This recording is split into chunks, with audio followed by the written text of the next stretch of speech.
Welcome back to This Day in Scottish History. I'm your host, Colin MacDonald. Today, we set sail back to the stormy waters of April 7th, 1522, when the Firth of Forth, usually a bustling artery of Scottish trade, was suddenly turned into a battleground. A fleet of 7 English warships, like thunder on the horizon, launched a brutal surprise attack on Scottish merchant vessels and coastal communities. This wasn't just a skirmish, it was a chilling reminder of how fragile peace was in the ever tense relationship between England and Scotland. And if you're curious about other fascinating events that happened on this day in history, be sure to check out my blog at bagtownclans.com/thisday. The link will be in the description. To understand the significance of this attack, we need to look at the state of Anglo-Scottish relations in the early 16th century. The year was 1522.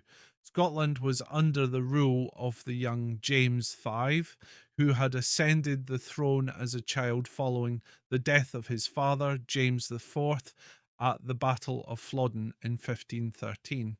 That battle had been a catastrophic loss, leaving Scotland vulnerable and politically fractured.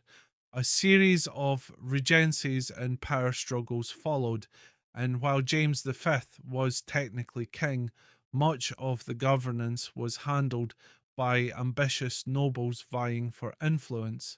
Meanwhile, England was ruled by Henry VIII, a monarch whose ambitions knew few bounds. Henry had already established himself as a formidable military leader and political schemer. His sights were often set northward, eager to influence, destabilise, or outright control Scotland, either through diplomacy, marriage alliances, or brute force. April 7th, 1522, marked a day when brute force took centre stage. The English fleet, comprised of 7 warships, entered the Firth of Forth, a vital body of water for Scotland's maritime commerce. Merchant vessels filled with goods bound for continental Europe or returning with foreign wares were easy targets. The English didn't merely intercept trade, they launched a campaign of destruction. The attack was swift and devastating. Ships were boarded, looted and sunk. Coastal settlements along the Forth, including harbours and small towns, were shelled or raided. The smell of smoke filled the air, and terrified villagers fled inland. This was not just a military operation, it was psychological warfare designed to instill fear and remind Scotland that the English navy could strike at will. The raid was part of a larger campaign of hostilities that had been brewing. Just months earlier, Henry VIII had joined forces with Charles V of the Holy Roman Empire against France, Scotland's traditional ally. This alliance placed Scotland in a dangerous position, surrounded by powerful enemies and increasingly isolated.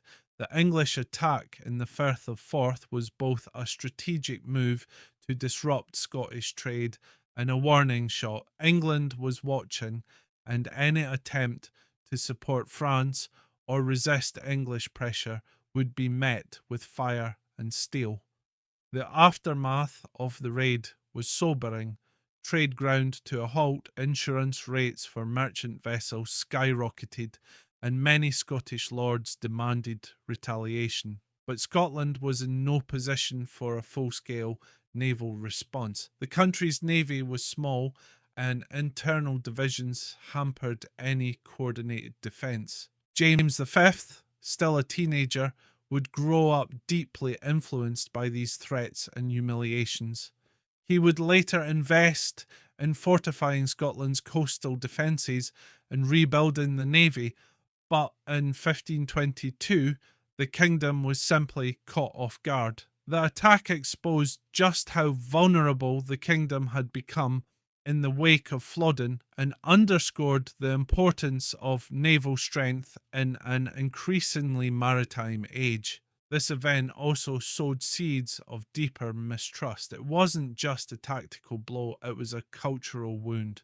Merchants lost fortunes, communities were displaced, and the people of Scotland were once again reminded of the ever looming English threat.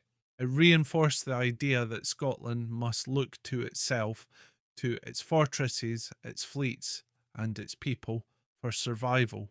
Today, the Firth of Forth is better known for its iconic bridges and scenic beauty, but on this day in 1522, its waters bore witness to fire and fear. The English raid may not have toppled a kingdom, but it shook its foundations and left a legacy of caution and resistance. Thank you for joining me on this day in Scottish history. I hope you've enjoyed this tale of ships, strategy, and struggle on the Scottish seas. For more captivating stories from Scotland's past, be sure to visit bagtownclans.com/thisday.